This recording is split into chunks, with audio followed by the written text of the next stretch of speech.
একটি বিদ্যুৎ শক্তি কেন্দ্রে, আচ্ছা এই প্রশ্নটা আমি দেখলাম, তোমাদের কাছে প্রশ্ন ব্যাংক থাকলে একটু চেক করো, তোমাদের বিভিন্ন দামি দামি নাম সর্বস্ব, সরি নামি নামি দামি বলতে যায়, নাম সর্বস্ব বলে ফেলছি, নামি কোচিং সেন্টারের প্রশ্ন ব্যাংকে কি করছে, রম্বিক সালফার, যেটা রম্বিক সালফারের সংকেত জানো?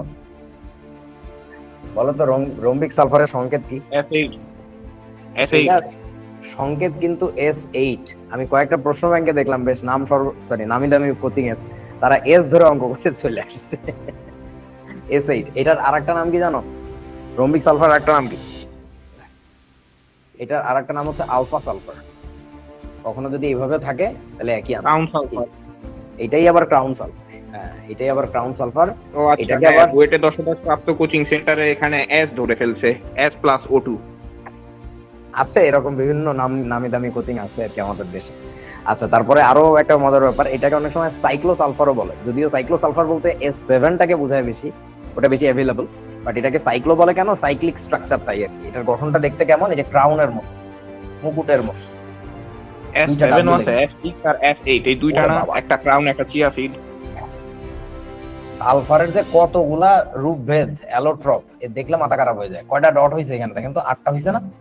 এটা হচ্ছে S8 এর স্ট্রাকচার এরকম, ক্রাউন সালফার। তোমরা যা গুগল করবা অ্যালোট্রপস অফ সালফার বা সালফার লিখলেই হবে আর কি, দেখবা যে উইকি লিংকে যায় বাইরে বাই সালফারের রূপভেদ কতগুলা, ইভেন কতগুলা রূপভেদ আছে, মাল্টিপল মানে মৌলিক যে রূপভেদ গুলা, সেগুলোর মিশ্রণে আরো নতুন রূপভেদ তৈরি হয়, মানে ভয়াবহ উইয়ার্ড আর কি। আচ্ছা চলেন এখন এখানে 7টা হইছে, আরেকটা বাদ পড়ছে এই যে মাঝখানে। কোনা 8টাই আছে আর কি, আপনি ডট দিবেন 7টা। এই এ ফোলাটাকে কি করবি তোরা, দেখ তো মানুষ করতে পারিস কিনা। এটা আর এক পিস, চলো তোমার জন্য তাপমাত্রা একবার একটু মাইপে নি। অতিরিক্ত ভাইয়া এই মাত্র আরো একটা গাইডে দেখলাম, সেখানেও তারা এস ধরে অঙ্ক করে ফেলছে। বাংলাদেশটা কিভাবে এই নামি দামি কোচিং গুলার কাছে বিক্রি হয়ে গেল সবাই। আসলে ঘটনাটা হয় কি, দেখ মানে তোরা বুঝতেছিস না যে ভুলগুলো আসলে শুরু হয় না খুবই, আমি কেন টিচারদের সিনসিয়ারিটি নিয়ে এত কথা বলি, মানে এটা যে কি নোবেল একটা প্রফেশন, এটা কারো বুঝাইতে পারবো না। তোদের একটা কথা বলি, আমি জানি না আমার কথা কতদূর পছন্দ হবে কি হবে না, এটা আমি 26 এর একাডেমিক ক্লাসেও বলছি, সেটা কথা নাই। জি ভাই আছে। তাহলে তুমি একটু মুখে টেপ মারো, কথা বললো না, ভাইয়াদের সাথে একটু কথা বলি। আমাকে একটু বলো তো শোনারা, A ক্রস B, একটু ফিজিক্স পড়াই, হ্যাঁ এটা কি হয় বলো? এটা একটা ভেক্টর রাশি আসবে, তোমার দাদার মাথা আসবে, তুমি কইতে পারো না AB sin থিটা আসবে, তারপরে কি আসবে বলো? একটা ইটা ক্যাপ, এই যে ইটা ক্যাপ আসবে, ঠিক। এখন এই ইটা ক্যাপটা আসলে কি বোঝায় আমাকে একটু সামনে বুঝাও। একটা প্লাস মাইনাস দেওয়া লাগবে। আরে দূর তো দাদা, কেন আমি ভেক্টর সাইন দিছি আবার প্লাস মাইনাস দিতে যাবো কেন? তুই আমার বলদ মনে করস? তুই আমার বলে ভেক্টর আসতে পারে, যেটাই আসুক এই সেটাতে ইটা ক্যাপের ভ্যালু। আচ্ছা আমাকে বলো, সহজ কথা বলো, আমি যেটা জিজ্ঞাসা করি শুধু সেটুকু বলো, এই ইটা ক্যাপটা আসলে কি নির্দেশ করে বলেন? দিক নির্দেশ করে। এটা দিক নির্দেশ করে খালি। কিসের দিক? এই ক্রস গুণফলের ফলে প্রাপ্ত ভেক্টরের ক্রস দিক, গুণফলের ক্রস গুণফলের ফলে ভেক্টরের দিক। যে প্রাপ্ত ভেক্টরটা, মানে যে ভেক্টরটা আমরা প্রাপ্ত হইলাম পাইলাম, সেই নতুন ভেক্টর ডিরেকশন ইন্ডিকেট করতেছে। আচ্ছা এবার আসো, তোমাদের কারো কাছে কি ভুল ক্রমে হইলেও আমাদের সিলেবাসের কোনো বই আছে? একটা বইও আছে চোথাপাতি নোট গাইড? একটা না, দুইটা আছে। আচ্ছা মাশাআল্লাহ, তুমি আজকে একটু বইটা খুলে দেখো তো বাবা, ওইখানে আমাদের আমলে কি লেখা থাকতো জানো? A ক্রস B করলে কি হয় এখানে লেখা ছিল, আমি জানি না, তোমরা তো ন্যাংটা নেদা বাচ্চারা, কিন্তু যে মাস্টার গুলা পড়াইতেছে তারা তো কেউ নেদা না, তারা তো কেউ ন্যাকা বোকা না, তারা তো মানে গালি আসতেছে মুখে, তারা তো ম্যাচিউর মানুষ, রাইট? একটা জিনিস মানে এত বই পূজারি মানুষ কেমন করে হয় আমি বুঝি না, নিজের আত্মা সব বিক্রি করে দেয়। চোখে দেখে নাই যে এখানে এন ক্যাপ লেখা ছিল? কোনোদিন প্রশ্ন করছে কোন কোন কোন ইয়ারকে আমার নাম বলতে পারবা যে এই টিচারটা এই দিন ক্লাসে একদিন হইলো মুখে অন্তত বলছিল যে এই বস্তুটা না কেন জানি আগেকার বইতে এন দিয়ে লিখছে, এখন ইটা চলে আসছে? কারোর মনে কি আদৌ প্রশ্ন জাগছে নাকি সব বই পূজা করে দেখছে ইটা ক্যাপ তাই ইটা ক্যাপ দিচ্ছে? মানে ব্যাপারটা বলছো, ধরো ভেলোসিটিকে আমরা যে ভি দিয়ে লিখি, এটা কি না দিয়ে কেউ যদি এ দিয়ে লেখে খুব কি অন্যায় হবে? অন্যায় হবে না, বাট কোন একটা প্রচলিত কনভেনশনের বাইরে আমি তখনই যাব যখন আমার একটা কারণ থাকবে। অকারণে নিয়ম ব্রেক করা এটা কোনো ভালো সুস্থ মানুষের লক্ষণ না। হ্যাঁ, তুমি যদি ভেলোসিটিকে এ দিয়ে প্রকাশ করো, বলো মানে মাথার মধ্যে প্যাচ লাগবে কি লাগবে না বলেন তো? জি ভাই লাগবে, এটা ত্বরণের সাথে মিক্স হয়ে যাবে। ওটাতে অ্যাক্সিলারেশন মনে রাখাটা সহজ। এখন কথা হচ্ছে দে ডোন্ট ইভেন নো যে কেন আমাদের আমলেও পর্যন্ত এই একক ভেক্টরটাকে এন দিয়ে প্রকাশ করতে, এই কারণটা কি তোমরা জানো? তোমাদের মাস্টাররাই জানে না, জানে না তারা, আমি গ্যারান্টি দিব তোমরা জানো। এন দিয়ে প্রকাশ করতে এটাই জানি না। ওই একটা বই আমিও তুমি কি প্রথম করতেছো?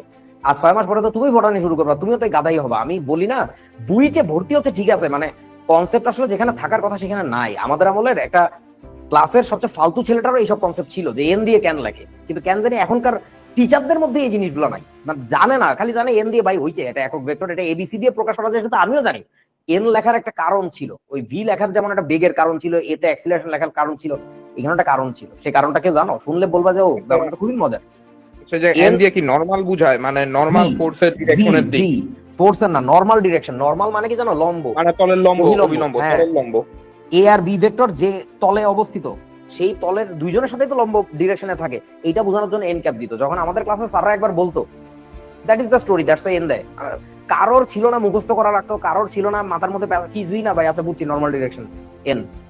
সেইটারে কোন ছাগলেরা লেখা শুরু করছে ইটা দিয়ে, no one question what's wrong with that and, that was the reason behind this and. বইতে লিখছে, আমাকে মাস্টাররাও কোর্স সেল করতে বসে গেছে। মানে রাগটা লাগে কি কারণে শোনো। এখন হয়েছে কি, এই ভুলটার সোর্সিংটা বলি। প্রথম যে বইটা বাইট করছে নতুন সিলেবাসে, ধরে নিলাম সেটা শাহজাহান তপনের বই, যে ভদ্রলোককে দিয়ে লেখাইছে, এবং definitely he is not Shahjahan or Tapan sir. বুঝতে ব্যাপারটা? তপন চৌধুরী স্যার সম্ভবত, তপন স্যার সম্ভবত মারা গেছে, শাহজাহান স্যার বাইচে আছে, আমি যত জানি এই দুজনে যে কোনো একজন মারা গেছে। আর রানা চৌধুরী স্যার তো আমার ফেসবুক ফ্রেন্ড লিস্টে আছে, স্যার রেগুলার পোস্ট দেয়, দেখি। ঘটনা হচ্ছে ইনাদের বই উনাদের নামে চলে। আমি যে কথাটা বলি বারবার, কেউ বিশ্বাস করে না, কেউ শুনতেই চায় না। এসব নিয়ে পোস্ট লিখলে লাইক পড়ে 20টা, মানে কারো কাছে যাইতেই চায় না। এগুলো হচ্ছে শয়তানের খেলা। হ্যাঁ, মানে সিমস আজিফ মানুষ দেখাও না, না দেখার ভান করে। যে সব চ্যাংড়া ব্যাংড়া বুয়েটা ঢাবির গোলাবেন দিয়ে লেখাইছে, কোন এক ছাগলের হাতের লেখা একটু খারাপ, সে না টাইপিস্টের কাছে লিখে দিচ্ছে না সোথা, মানে এন লিখছে এমনি লিখতে যায়, ওইটারে আবার টাইপিস্ট মনে করছে ইটা। ওই একবার যে ইটা লেখা শুরু করছে, ওইটা চেঞ্জ করা নাই। ওই দেখে সমস্ত বই কপি করছে, সমস্ত চোথাপাতি গাইড কপি করছে। তুই বোঝ, তোরা বোঝ, মানে কিভাবে দেশের, আমার কাছে কেন জানি মনে হয় আমি ছাড়া আর কারোর মনে হয়, মানে সবার মনে হয় শয়তানের সাথে একটা হ্যান্ডশেক হয়ে গেছে। যা চলে, কোনো কোশ্চেন, নেভার কোশ্চেন এনিথিং, যা চলতেছে চলুক। মানে কারোর মাথায় কেন প্রশ্নটা জাগে না যে এটা আসার দরকারটা কি ছিল আমার এখানে, এনে প্রবলেম কি ছিল, এনের একটা ব্যাখ্যা আছে, এটার ব্যাখ্যাটা কি? মানে এটা না তোর কাছে সিলি মনে হইতে পারে যে ভাই এটা নিয়ে আপনি এত কথা বলতেছেন, ভাই এগুলো সিলি বিষয় না। দিজ আর ইন্ডিকেটরস যে আমরা আসলে আমাদের সোলটাকে কিভাবে সেল করে দিছি। আমাদের মনে কোনো প্রশ্ন কাজ করে না, একটা জিনিসই কাজ করে, নাম্বার কত পাইছো, বুইটি সাংস পাইছো। এ কি ভাই, যে বইটা পড়া না সে মানুষ না? চিন্তাশীল প্রত্যেকটা মানুষই মানুষের যোগ্যতা রাখে, তা নাহলে সব বান্দর কাজ বলদ, এগুলোর মানুষ কয় কেন? অথচ সে বুয়েটা চান্স পেয়েছে বলে তার নিয়ে আর কোনো প্রশ্ন করা যাবে। কি একটা অবস্থা। শোনো, সো এই ছোট ভুল থেকে হয়ে আসে এই কথাগুলো। কেন বলতেছি? ওই যে রোম্বিক সালফার, যেটা সংকেত আসলে S8, তোমাদের নাম সর্বস্ব, ডেফিনেটলি নাম সর্বস্ব, নাম করা কোচিং না এগুলা, একামলে নাম ছিল তাদের। তাদের কোন এক জায়গায়, কোন একটা কোচিং এর কোন একটা চোথায় একবার লেখছে এস, ওইটা থেকেই সব কপি করে, ওইটা থেকেই সব কপি করে, হালকা হালকা একটু এদিক ওদিক চেঞ্জ করে, পরেও কোথায় অপ্রয়োজনীয় জায়গায়। They don't have that guts, that balls to question the authority, যে আসলে কি হওয়া উচিত। তাদের গাটসটা নাই। তো এইভাবে হচ্ছে দেশটায় সবকিছু ভুলে ভরে যায়, বুঝছো? এই হচ্ছে সত্যিটা। আচ্ছা, এটা বুঝলাম। এই কারণে ভাইয়া কিছুদিন পরে পরেই দেখি অল্প কয়েক সময়ের মধ্যে বই লিখে ফেলছে অনেকে। আরে ভাই, এইটা কেন বুঝিস না তোরা? এই যে বিভিন্ন আমাদের এডটেকের, আমারই ভাই ব্রাদার, আমি তো নাম কইতে পারতেছি না এখন, লজ্জা লাগে আমার যে এরা কত বড় এক একটা চোর। লিটারালি আমার এই হাতটা না প্যারালাইজড এর মতো অবস্থা, আমি যে হাত নাড়াইতেছি আমি অনুভূতি পাচ্ছি না, এসব আমি অনুভূতি পাচ্ছি না। এই পুরো স্টুডিওটা বানাইছি মিস্ত্রি নেই নাই, আমি আর এক ছোট ভাই, ওই যে সেদিন তোদের ক্লাসে দেখাইছিলাম একটা ছেলেকে, রিফাত, ওরা মিলে বানাইছি। স্ক্রু লাগাইতে গেলে আমার হাত কাঁপে এইভাবে করে, আমি ধরতে পারি না, মানে পঙ্গু হয়ে গেছে, আমি বই লেখা শেষও করতে পারি না এখনো। তোদের পাওয়ার বুক যেগুলো টুকরা টুকরা করে দিচ্ছে, অথচ এই চ্যাংড়া বাংলা বলা মানে 2 দিন হয়েছে জন্ম, 3 দিন হয়েছে তার পড়ানোর বয়স, এরা নাকি বই লেখে একটা দুইটা না, মানে তারা মাসে মাসে বই বাইট করে ফেলতেছে। মানে চিন্তা করা যায় কিভাবে কপি পেস্ট করতেছে। ইভেন কপি পেস্ট তো আমিও করি, অবশ্যই করি। আমার বই লেখার সময় যে পরিমাণে পড়ি, ধর যে দুধ থেকে মাখন বাইট করে দেখছস, 5 লিটার দুধ থেকে 50 গ্রাম মাখন বেরোয় না, ব্যাপারটা ঠিক ওই রকম, যে এর আসল কথাটা কোনটা, কোন টুকুরে নিতে হবে, ওই নিয়ে গবেষণা করতে আমার দিন চলে যায়। আর এরা নাকি ঘন্টায় ঘন্টায় বই বের করে ফেলতেছে। আর কি মিথ্যা প্রচারণা করে রে ভাই, এই বইটি কিনলে তোমার আর কিচ্ছু লাগবে না, বাজারের সবকিছু এর মধ্যে আছে। নামাজ পড়তে পড়তে যা দাগ ফালাই দেয়, যা দাগ ফালাই দেয়, হালাল হয় এগুলা? চলেন একটি এটার কারণে হেলিকপ্টার উপরে যায়। একটি বিদ্যুৎ শক্তি কেন্দ্রে বার্ষিক, তোমাদের আর বেশি দিন নাই, 4-5 মাস, তারপরে তোমরাও পড়াইতে ঢুকো, ওই কমিউনিটিতে আসবা অনেকে, আমি জানি। নীতি নৈতিকতা ঠিক করো ভাই, বিশ্বাস করো, হারাম খাওয়া কোনো শরীর জান্নাতে যায় না। তুমি নামাজ পড়ো না, এটা তুমি আল্লাহর কাছে দায়বদ্ধ, বাট তুমি মানুষের হক মেরে খাচ্ছ, বুঝবা দিন গেলে। একটি বিদ্যুৎ শক্তি কেন্দ্রে বার্ষিক এত % রোমিক সালফার সম্বলিত এত গ্রাম কয়লা পোড়ানো হয়। আচ্ছা, মানে যে কয়লাটা পোড়াচ্ছে তার মধ্যে মাত্র 2.4% হচ্ছে রোমিক সালফার, বাকি ভেজাল বুঝাল বাদ। আচ্ছা, তাহলে এসটিপি উৎপন্ন সালফার ডাইঅক্সাইড গ্যাসের আয়তন নির্ণয় করো। তাড়াতাড়ি বলেন কি করো দিতে পারো। আগে ওই 2.4 এর আরো যে ভরটা দেওয়া সেটা যে রোম্বিক সালফারের ভরটা নির্ণয় করবো, তারপর S8 আর O2 বিক্রিয়া লিখবো, ওইটা থেকে স্টোইকিওমেট্রিক ফর্মুলা দিয়ে আমরা আয়তন নির্ণয় করতে পারবো। আচ্ছা, সালফারের ভর পেলে কত হবে ওইটা বার্ষিক? তাহলে 3.1 × 10⁻⁷, যত গ্রাম নিছো তত ইনটু কত, 2.4 ডিভাইডেড বাই 100। আচ্ছা,